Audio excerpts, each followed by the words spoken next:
Welcome to the Baunfire. I am your host, Morgan, aka Bon Diesel, and this is a podcast about video game news, reviews, rumors, and speculation.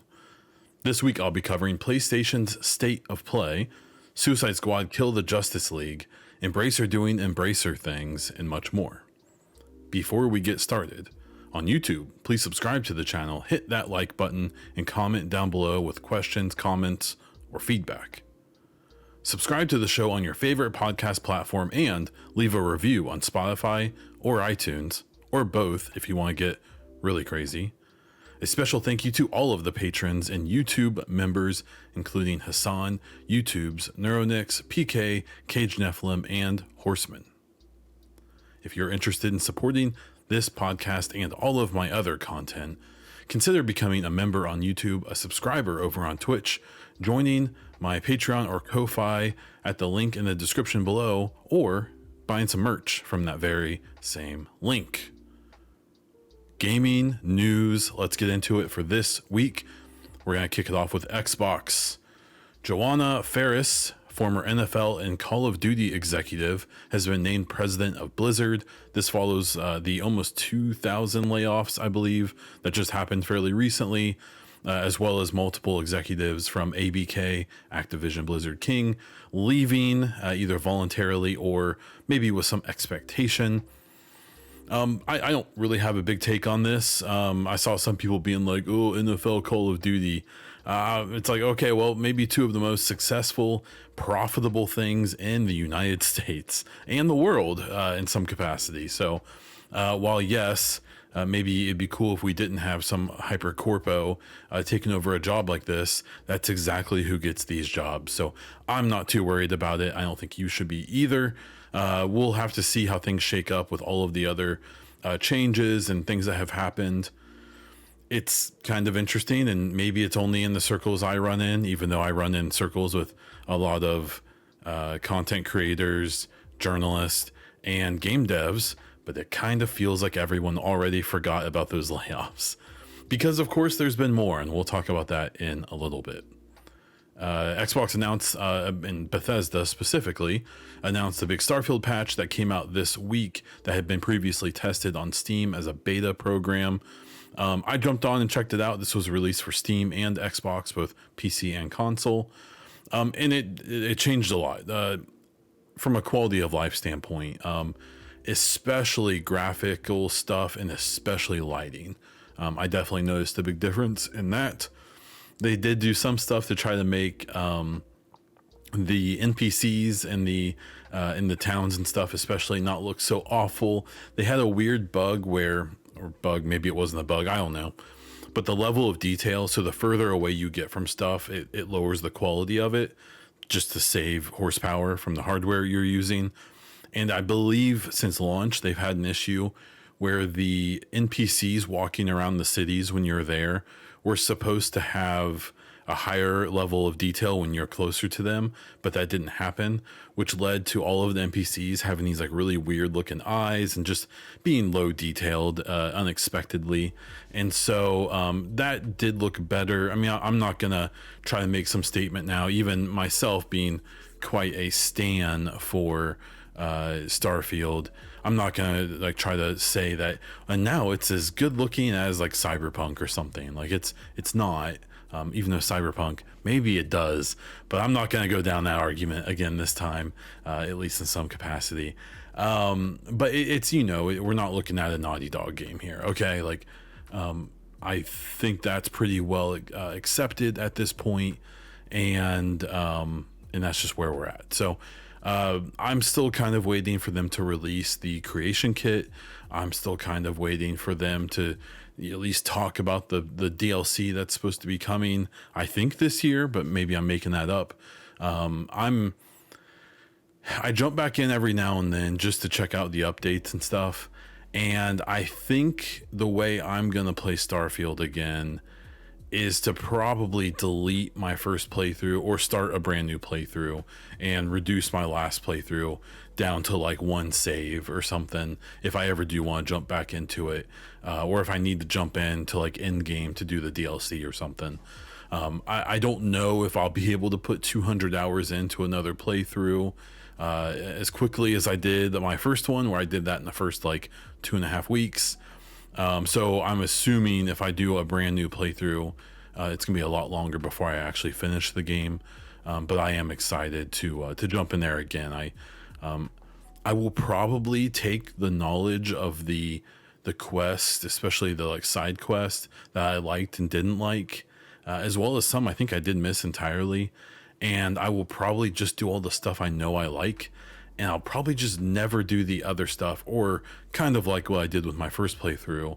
I'll never do the other stuff until either New Game Plus playthroughs or the other way you can get to the end game. So I'm still trying technically not to spoil things. So please forgive me if I'm not as detailed as I could be.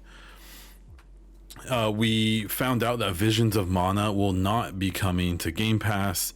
That was a rumor for a short time, because something about like one of the landing pages on the Xbox website seemed to maybe vaguely suggest that we were going to possibly be able to get it on Game Pass, and that was going to be like a last minute reveal. Well, at least so far, Xbox has now officially came out and said like, no, it's not going to be Game Pass. And I would say not yet. I think every single game has a tipping point where their sales are dropping enough and the Xbox offer is high enough, and they meet in the middle and they make a deal for almost every game. I still stand by that Baldur's Gate 3 will be on Game Pass one day, even though Larian is so outspoken against such services. I know I remember other Baldur's Gate fans, who I consider myself one of them, but people were like, no, Larian has too much integrity. They don't need money from people like Xbox. And that's when you want to like grab those people by the ears and pull them in and be like, Larian is owned 30% by Tencent, almost certainly on a financing deal where Tencent agreed to pay for probably a big hunk of their development, if not all of it. Larian is human, the Sven is a human, even though it does seem like he is, pretty serious about not selling out in a lot of ways, which is cool, especially with microtransactions and so on. But there's always a price, and we'll see if Visions of Mana or Baldur's Gate 3 ever finds that balance. There's rumors that retailers may no longer be ordering physical Xbox media. This has been a funny story this week because it's been portrayed as like Xbox is such a failure. Kotaku was the worst about it. Go figure. Basically portraying it as like, like Xbox is such a failure that retailers don't even want to stock their games. When the truth is that right behind PC and mobile, Xbox is their sales are very leaning towards digital, and I believe between Xbox, PlayStation, and Nintendo, Xbox's share of digital sales is way higher than the other two platforms, to the point where they probably just aren't going to do physical media much longer, at least for their first party games, which was indicated during the layoffs last week when they cut I think all but a handful of people from their physical team. So it seems like this is probably a reaction by, there must be something going through the grapevine amongst all the business folks that they might as well stop ordering physical media from Xbox, because they aren't going to be putting much more of it out, and because there have been rumors for a while now, especially since the ABK leaks during that acquisition time, that the next Xbox console very well may be all digital, may have no way to insert a disc anyways, which would complete that idea of moving to full digital, at least eventually. I'm cool with full digital. I understand the downsides of it. I understand the people who don't agree and are against it. Totally fine. Not yucking your yum. I think that's a very fair opinion to have. But I don't have a CD drive in my PC, and I haven't in many years. I have never put a single disc into my Series X. I never put a single disc, as far as I can remember, into my Xbox One X. and I never put one. I think I put one disc in my series, in my Xbox One. I believe it was Assassin's Creed Origins, because I got it for Christmas from a family member, and I ended up buying it and playing it digitally anyways because I didn't want to mess with the disc. So I've been digital since basically the beginning of the Xbox One gen, and I don't expect that to change. So for me, this means nothing. For others who want to stick with physical, I get it, but your days are probably numbered. The last story for Xbox here is that for their Q2 numbers, their gaming revenue was up 49%, which is a pretty big deal. Probably mostly fueled by the fact that they now own ABK. I have to imagine that that's a lot of just existing revenue from the ABK properties. Hardware was up 3%. Probably not as much as Xbox wants, but that means that they still are having even tiny increases in their hardware sales. We've had the discussion multiple times that I think Xbox wants to sell hardware. I don't think that they're obsessed with it the way that PlayStation and Nintendo are. And I think that's just a sign of the different directions the platforms are going. But then the last thing here was that the gaming division, after the ABK acquisition, is now the third top revenue earner for Microsoft. So that's a pretty big deal, because I believe they were a fair bit lower before that acquisition. And it kind of explains why maybe they were willing to spend that much money, because they're probably going to recoup it pretty fast. Moving on to PlayStation, they did have a state of play this week. Kind of checking it out. The big things for me was mostly the Kojima stuff, the Juno trailer from the people who made of course I'm going to forget it as I'm talking about it, the BioShock games.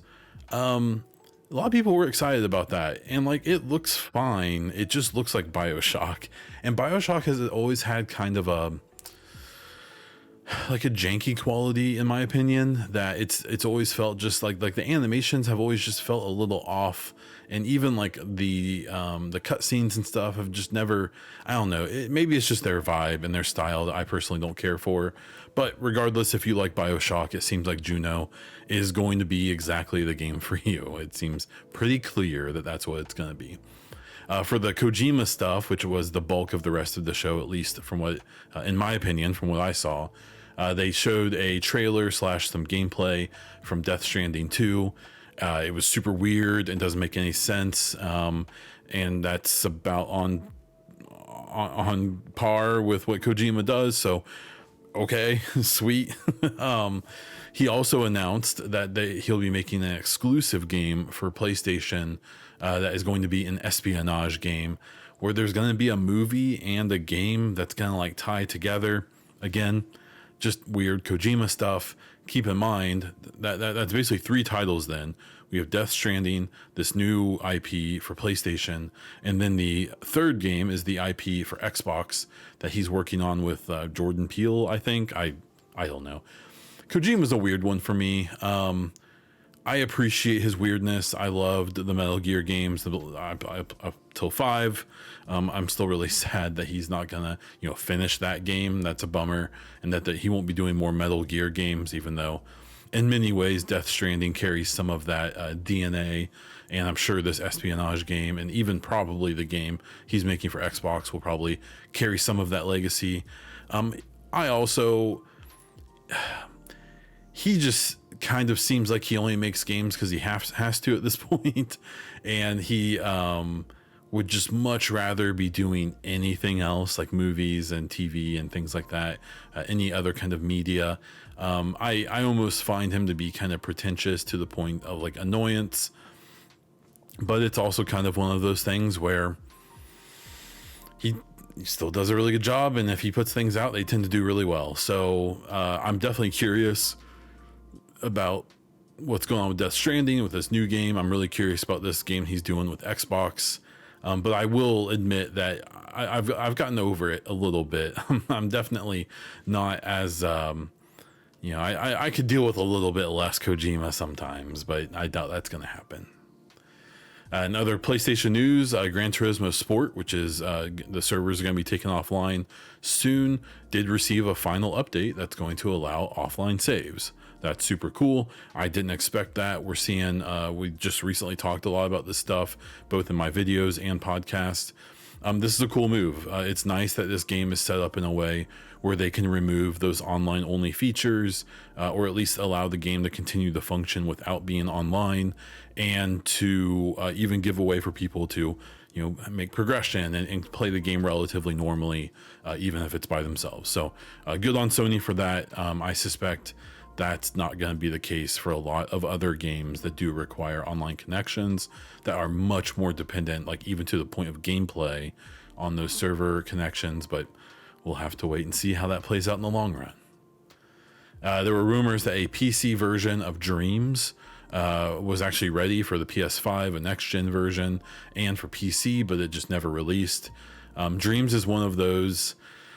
PlayStation's so funny. It seems like the things they do are either the most popular things in the world, or they just fail almost completely. And Dreams is one of those things where, like, it came out and for like 3 days, people were like, wow, Dreams is like the coolest thing in the world. And then people forgot about it and it died on the vine. It was just basically just a gimmick in a lot of ways. And that's okay. Gimmicks aren't, gimmicks have a negative connotation. I'm not even saying that in a negative way, but it just, it was a niche thing. It was kind of a gimmick. It was meant to be like, well, look at all this crazy stuff we can do. And people did some crazy stuff in Dreams, but it, just didn't have staying power, and now it's gone. So it's a bummer the PC version didn't ever come out, because the PC version probably would have been a pretty big deal. With the way people were just straight up making games in that game. The opening it up to PC probably would have been a pretty big deal, but it just wasn't in the cards, I guess. PlayStation is warming up to the idea of being more PC centric, but seems like they're not quite there yet. The last thing for PlayStation is their game Concord, I believe from one of their newer first party studios, is set to be revealed fairly soon. And basically it's just being said to be heavily inspired by Guardians of the Galaxy. Now it just says Marvel's Guardian of the Galaxy. So my impression is, from what I've heard, is that it's kind of like the color palette and the style of the game is meant to look kind of like that, either the movie or the game from previously Square. So cool either way. I'm definitely curious. And this is one of the games that's supposed to be PlayStation 5 exclusive and on PC. So another interesting move there. I have Nintendo on here, but as far as I could tell, they didn't have any big news this week. As for the non-platform stories, we have Suicide Squad Kill the Justice League impressions. The Metacritic score is coming out at 63. This game's interesting. It definitely it seems to be pretty divisive. The score could be worse.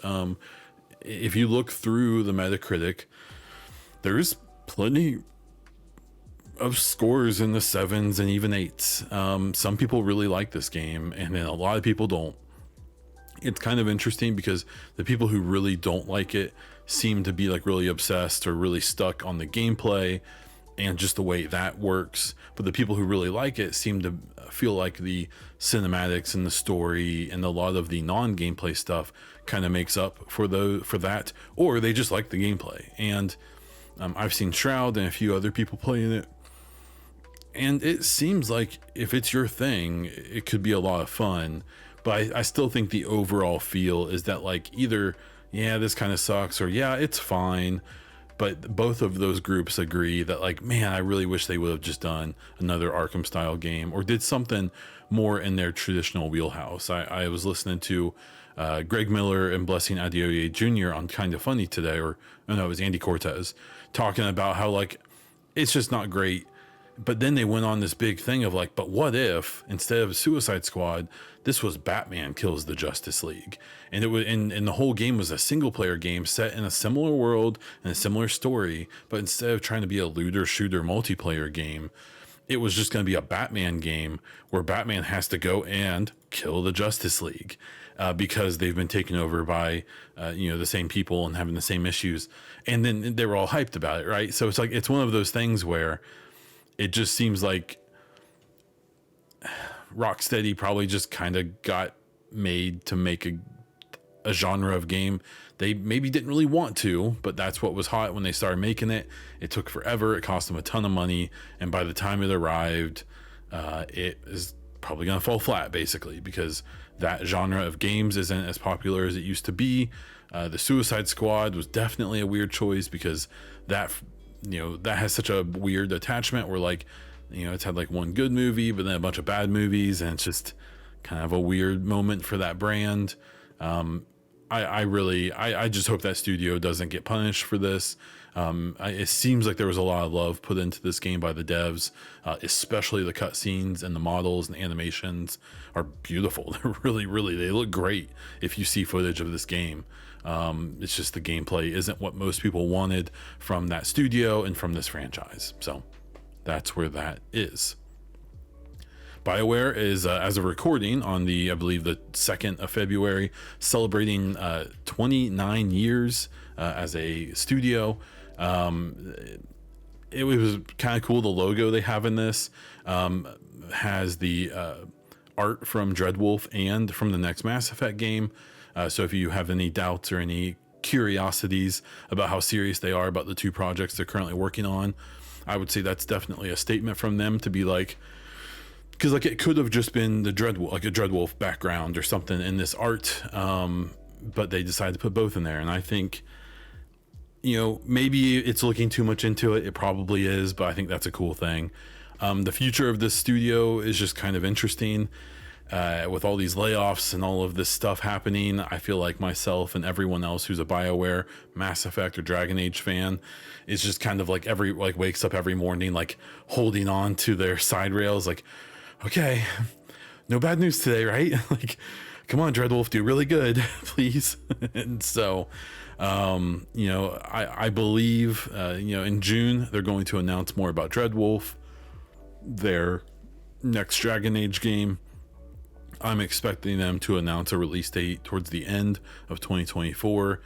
And then they also have the next Mass Effect game, which we still really technically probably have more teased about that game than even Dreadwolf, which is weird because the next Mass Effect game is like 3 to 6 years away and hasn't even begun production yet. So I don't really, that's like a hard one to deal with, I guess. I don't know. I'm confident. I think that BioWare is kind of too big to fail, or at least like just for brand recognition for EA. It would be really hard for them to shut down that studio. But man, it's just, I'm going to hope for the best. To give some excitement, I just put out a video on Friday about the kind of some hiring updates with Mass Effect. I went through all of the hirings I know that they've done for the game, and then even a more recent one that looks like it's probably for Mass Effect, even though it doesn't say that in particular. But I'm curious to what comes of that. For any Mass Effect fans, I've made pretty clear that I wouldn't expect much info this year. I'm thinking they'll do N7 Day. They'll probably do something kind of big for it again. There may be some leaks or some rumors will shoot around through the year. I think that's definitely possible. But anything official is probably going to be very Dreadwolf focused this year because they need to. They need to focus on that because they really need Dragon Age to do pretty well. And I'm not even saying pretty well in the sense of like, it has to sell 20 million copies. I don't know what they needed to sell, but they probably need Dreadwolf to at least break even budget wise, which is going to be hard. The game's been in development for a really, really long time. It seems like it's a huge project with probably 3 or 4, maybe 500 developers working on it. It doesn't come cheap. And I'm curious to what the expectations are from EA and BioWare on that game. And then I'm curious to see how it's going to meet or not meet those. We'll have to wait and see. The Division 2 is teasing its Year 5 Season 3 coming up soon. They are doing one of their big developer updates this coming Monday, which is the 5th of February, depending on when you're listening to this. I'm expecting them to talk about the next big patch, which I'm expecting on Tuesday, on the 6th. When you're listening to this next week, you can let me know whether or not my prediction was correct. But that's my guess, which is going to kick off a new Manhunt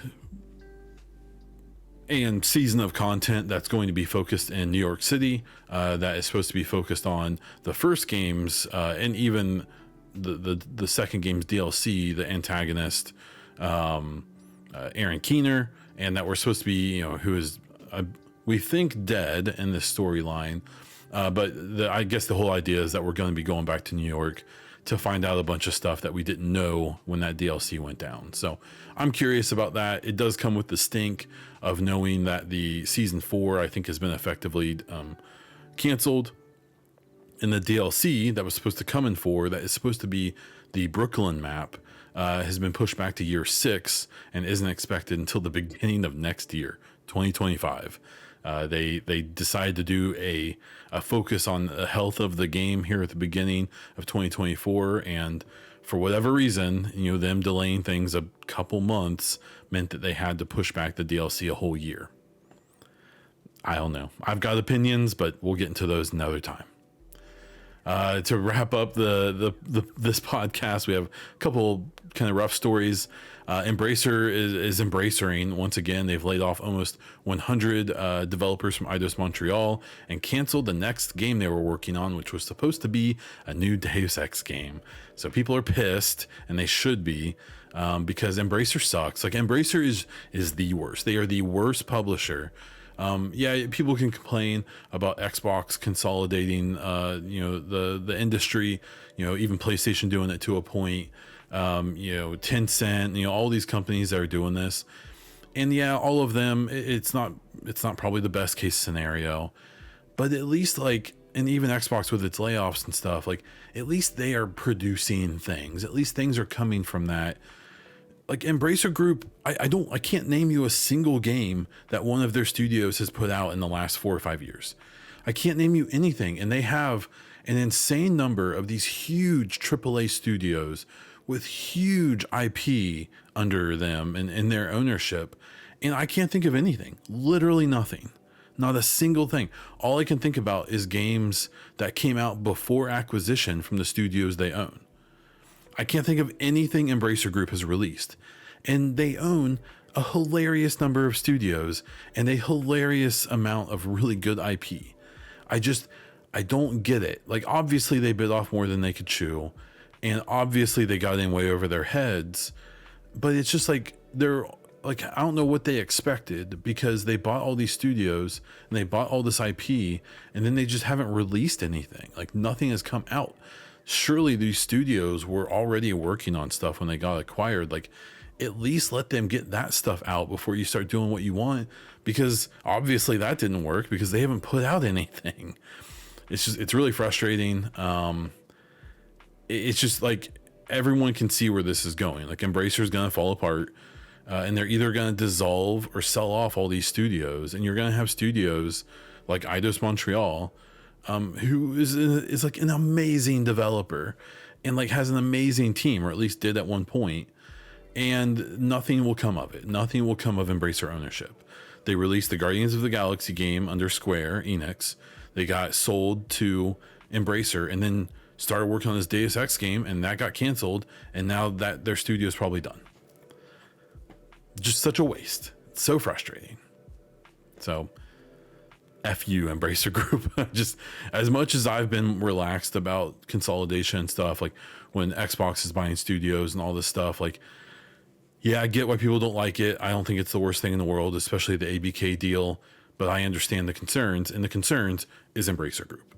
The concerns is them and how completely inept they are at doing anything. So, last story. Fantastic. The makers of The Day Before will just not go away, and I could just stop talking about them, but every time more comes out about these idiots, it just makes it so much. So basically, there's a big report that came out speaking to former employees of Fantastic that worked on The Day Before, and there was a whole bunch of stuff that was revealed, but the highlights of it that I noticed were that they would fine employees if they made mistakes in the development of the game. I believe the example was that something went wrong with a VO capture, and they tried to charge the employees $2,000 or something for wasting the sound studio time and stuff like that. Apparently the original vision of the game was actually fairly small, but then every time a new game came out, as recently as Baldur's Gate 3, the owners of the studio would just kept basically getting scope creep, where they just kept adding stuff to the game, and that was just way beyond the team they had, even if the original small vision wasn't. So it just, it's a pretty classic story, unfortunately. And then just wide reports of just being overworked and without being paid overtime. So basically just, the thing I still believe is that Fantastic, the development studio, is just those two brothers, and that they exclusively used their volunteers, they called them, contract workers is what it sounds like they actually were, and actual volunteers to make that game. And of course it failed. Of course it was a complete hot mess and didn't fulfill anything they said it was going to. And it was only, how long was it? It was like 4 days or something. It was on Steam before they ended it, right? We will stop talking about them eventually, but unfortunately, the rumor in this article and report was that they've started a new studio quietly and they're developing mobile games through that. So, yeah, I suspect it's going to be the story that keeps on giving. That's all the news stories I have for this week. In the listener questions, or as I like to call it now, the Master Prime 901 part of the show. This is where I answer questions that people propose on Twitter, in the YouTube comments, in the Discord, wherever. If you have your own questions, be sure to ask in the Discord and the YouTube comments, or hit me up on Twitter at Bondiesel or at the Baunfire. You can also check out a Google form that I post every week. Master Prime had 3 questions this week. Do you think this year's N7 Day will be different? Yeah, I suspect it's going to be pretty low key, which is funny because the lowest key one was 2021 probably. And I actually still appreciated that one more than 2023, which technically had a lot of stuff because it had a trailer and stuff like that. Or even 2022, which was, just like a little audio clip basically over some new art and a bunch of concept art. I kind of hope it is, because I actually kind of didn't like 23 because it kind of introduced more stuff, but didn't give us any more info really. So, yes, I think it will be quite different. The second question is, what is your favorite set piece in a game? That's kind of hard to just think of off the top of my head, even when I've been thinking a little bit about it. The one in most recent memory is a boss fight in at the end of about 1/3 of the way through Jedi Survivor. There's a fight with a giant thing that has some of the most just satisfying mechanics in it, and the visuals are so good, and you feel so good doing it. I don't want to, it's still a newer game, and this would be a big spoiler, but basically I think the first big boss fight you have in Jedi Survivor, from Respawn, is probably my favorite set piece I can ever think of. I remember playing it and saying out loud, this is the most amazing thing I've ever played in a video game. So if you ever wonder why I hold that was my, I think, number 3 game in 2023, despite all the other crazy good games that came out that year, that boss fight was a big part of it. And then the final question, do you think Aaron Keener will come back in the Division 2 or the Division 3? I don't. I think this next season that they're going to put out, we're going to be hearing a bunch of voice comms from Keener, and we're going to be finding out a bunch about him and his legacy. Before he dies in the Warlords of New York storyline, he says something along the lines of you have no idea what you've unleashed or something. Everyone kind of took that for some of the rogues that we've been fighting and stuff. But others have thought that maybe he was alluding to something else entirely. I suspect that we're going to find out that Keener felt like he was kind of the vanguard between the Black Tusk and them kind of ruling the country, not feeling like the Division was up to the task, or him feeling like the Division was compromised, which with all the recent story revelations, maybe that's true. So we'll have to wait and see. So no, I think Keener's very dead, but I think his legacy will continue throughout the games for quite a while, maybe even into the 3rd game. Thank you so much for your question. And for anyone else listening, please consider interacting with the show in some capacity, even if it's just feedback. I'm happy to get anything from y'all. And that's where I'm going to wrap it up. Once again, thank you so much for listening to this episode, and please consider participating in the next show by submitting a question or comment in the Discord or the show's Google form. You can find me all over the internet as Bon Diesel, including over on Twitch and on YouTube. To see my other content or find ways to support everything I do, please check out the links in the description of the show. There is a Linktree link there with everything I do. That's all I have for this one. So until next time.